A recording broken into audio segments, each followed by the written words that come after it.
Transporto spūstys iš proto veda ne tik lietuvius. Ne per seniausiai L-rytas LT rašė apie tai, kaip moteris Ramentų spūstyje apdaužė automobilį.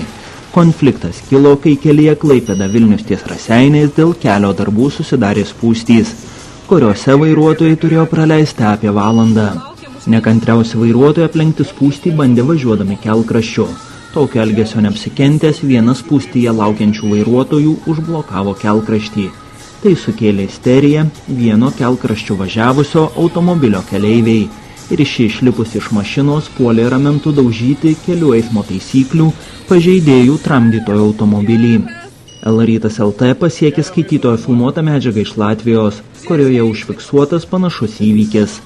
Akiplėšas spūstyje tramdančio Mercedeso vairuotojas įsivelia į konfliktą su kelkraščiu Audi automobiliu važiuojančiais žmonėmis.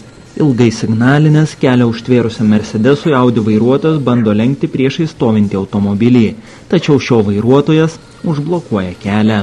Įsiutusi Audi keleivė bando išlipti iš automobilio, tačiau Mercedeso vairuotojas greitesnis. Iššokęs laukan, iš savo automobilio bagažinės pagriebė beisbolo lazdą ir puola aiškinti santykių su Audi užsirakinusiais žmonėmis.